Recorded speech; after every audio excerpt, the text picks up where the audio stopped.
Buenas noches, mi nombre es Achmel Smith Respecho y en esta oportunidad dentro del curso de Teoría General del Proceso vamos a abordar el tema de la casación de número 15.258 del año 2014 llevado a cabo en Ancash.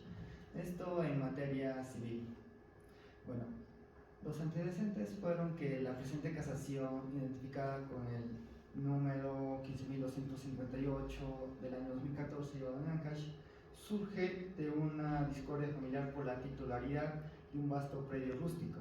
En esencia se puede decir que este caso legal es el último capítulo de un litigio que enfrenta a Dario Rubén Garay Amado, que es el demandante, contra Horacio Adam Serpa Baltasar, que es el demandado, y otros involucrados. Bueno, el conflicto se centra en un contrato de compra-venta que Garay Amado considera una farsa, una maniobra legal para despojarlo de lo que él cree que es su herencia legítima.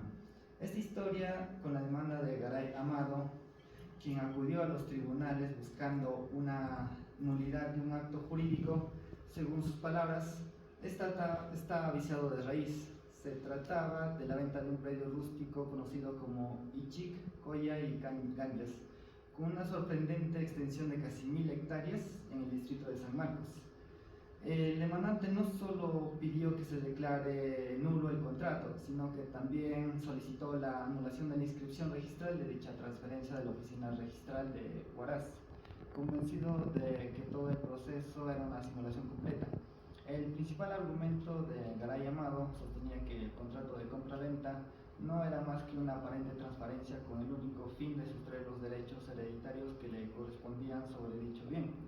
Para detener su posición, señaló lo que consideraba pruebas irrefutables de la simulación: un precio de venta evidentemente irrisorio de apenas 24.000 soles para un terreno de 968.64 hectáreas, lo que según él era una burla al valor real del inmueble, además de que le parecía jurídicamente imposible que se hubiera declarado el pago del predio antes de la firma de la minuta, lo que a sus ojos confirmaba que la transacción nunca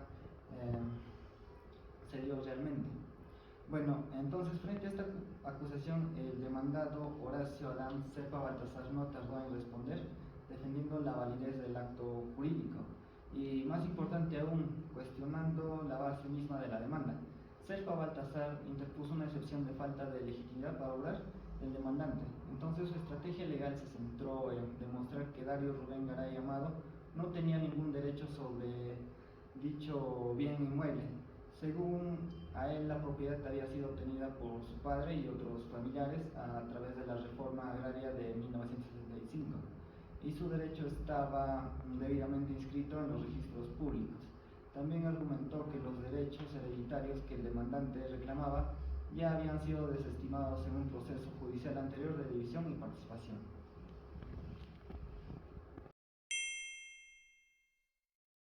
Soy Sharon Brigitte Marquín Quispe y voy a continuar con el análisis de la casación con el tema conflictos de interés y litigio. El conflicto de interés surge cuando dos o más intereses personales se interponen impidiendo que ambos se satisfagan simultáneamente, lo cual implica analizar las relaciones entre los involucrados. De ello podría surgir o no surgir un litigio. Surge cuando ya no hay una solución a este conflicto de interés. Aplicándolo en el caso, se menciona que en este conflicto no se resolvió ni por mediación ni por arbitraje y tampoco por negociación. Y Dario Garay Amado interpuso su demanda de nulidad de acto jurídico.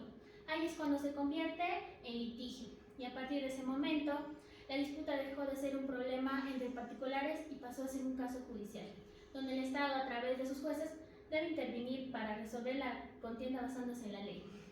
Continuando, también tenemos el objeto del proceso. El objeto del proceso viene a ser la pretensión, o sea, lo que se busca resolver en un juicio. Se compone principalmente del petitum quaes, lo que viene a ser la petición hacia el juez. Y también es lo que es el hecho y el derecho. En el proceso civil, esto se basa en las solicitudes de las partes a la protección de los derechos e intereses. En el proceso penal es la petición al acusado solicitando su sentencia. Y en el proceso administrativo busca el control de las acusaciones de la administración pública y la tutela de los derechos. En este caso, el principio de efecto del proceso es la pretensión de nulidad del acto jurídico de compraventa del predio. El demandante Dario solicitó al juez que se declare el contrato que fue simulado, que perjudicó sus derechos de herencia. Esto de manera accesoria, donde el demandante también pidió la anulación de la inscripción del registro público.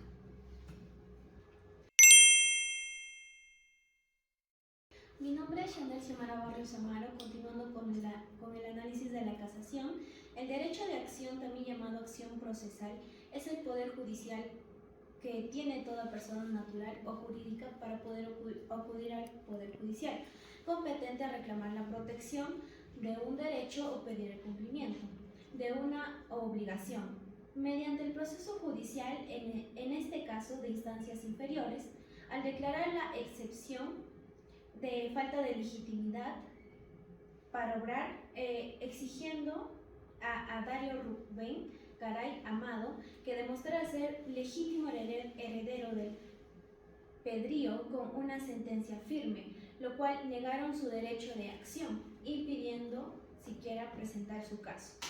Pasando con funciones del proceso, en este proceso el medio institucional mediante el cual se pueda ejercer la jurisdicción, la función del Estado al resolver conflictos por medio de ordenados y regulados de normas procesales. Las funciones del proceso son las finalidades que cumple el sistema jurídico. En la casación que está abordando, la función del proceso es doble, ya que por un lado, al proteger los derechos que la ley les otorga dentro de la casación, vemos un ejemplo perfecto de la función unificatoria del proceso, ya que la Corte Suprema no se limitó a resolver la disputa entre Dario Rubén y Horacio, sino que aprovechó que el caso para poder corregir y hacer una interpretación errónea que podría haber generado una peligrosa inseguridad jurídica.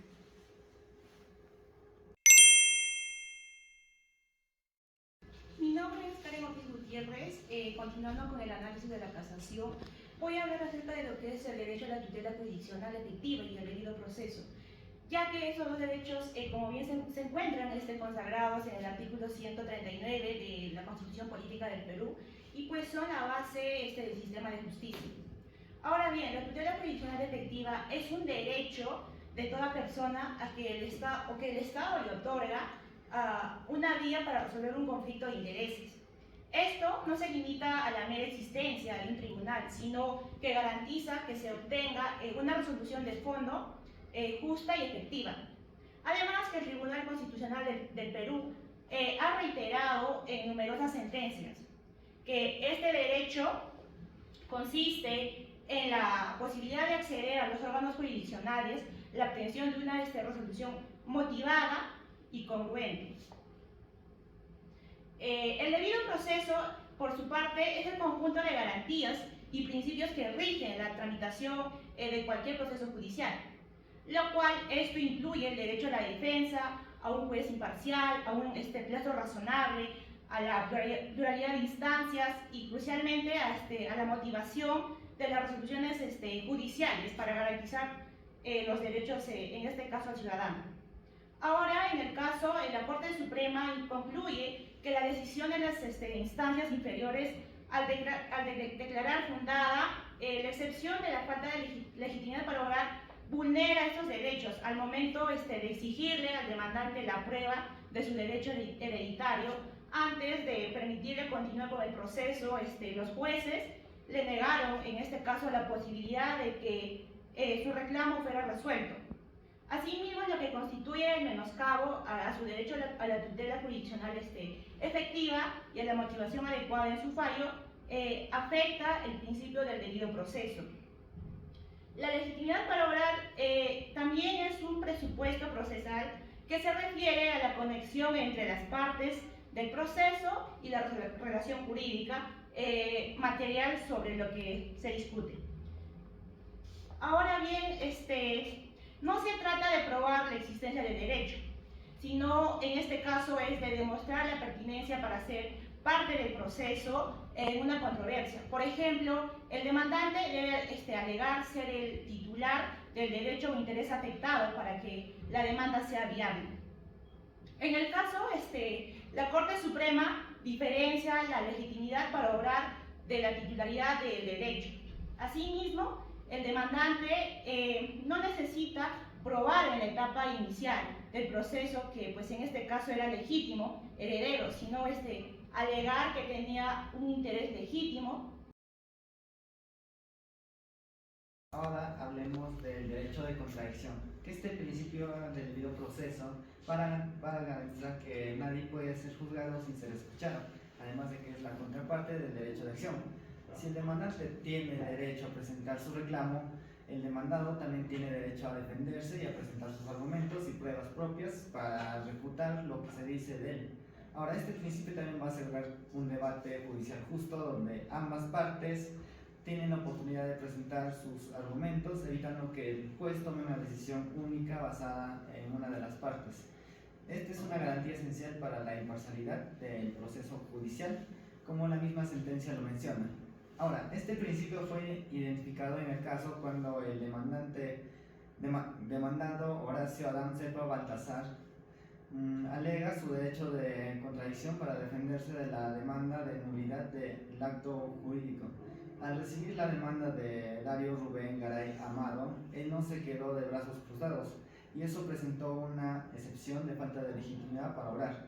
Entonces, esta fue la forma en la que el demandado ejerció su derecho a contradecir la demanda, argumentando que el demandante no tenía el derecho para iniciar el proceso, aunque después de eso la Corte Suprema finalmente declaró que su excepción era infundada.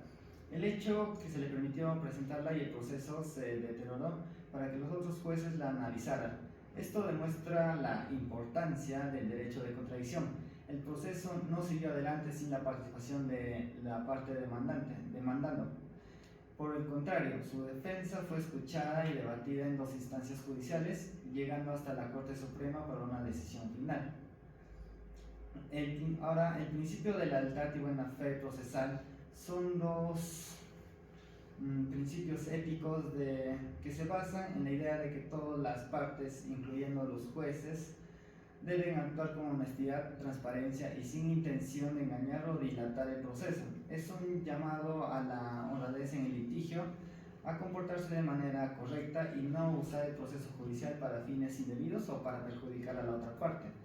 Además de que este principio evita el uso abusivo de los recursos legales y asegura que el sistema de justicia no sea manipulado. Quienes actúan de mala fe, por ejemplo, presentando pruebas falsas, intentando retrasar el proceso de manera injustificada, son sancionados por el sistema judicial. Estos 2 principios se encontraron en el caso al analizar el uso de la excepción de falta de legitimidad para obrar por parte del demandado. Bien, el demandado tenía todo el derecho de presentar esta excepción cuando la parte de su estrategia de defensa que refleja el derecho de contradicción. La Corte Suprema, a través de su fallo, evitó que la figura legal fuera utilizada de manera desleal, sin que en su caso los jueces de las instancias inferiores, al declarar la excepción como fundada, estaban permitiendo de manera involuntaria que se hiciera un uso indebido de esta figura. En la práctica estaban avalando que el demandado pudiera deshacerse del pro analizado en el fondo. La Corte Suprema, al corregir esta decisión, actuó bajo el principio de lealtad y buena fe, asegurando que el proceso continuara y que las partes tuvieran un debate honesto sobre la pretensión principal, que era la nulidad del acto jurídico, y que no se usaran subterfugios para evitar el juicio. En esencia, se puede decir que la Corte protegió la integridad del proceso y evitó que la figura procesal fuera utilizada con un fin que no era de su naturaleza. Habiendo analizado la casación número 15.258 del año 2014, que se dio en Ancash, hemos aplicado en el curso de teoría general del proceso todos los temas que hemos visto en clases desde la semana 1 hasta la semana 7, así como los principios y teorías con los hechos del caso. Entonces, la decisión final de la Corte Suprema para entender cómo se aplicaron y protegieron los principios procesales y los derechos fundamentales, en este caso del demandante.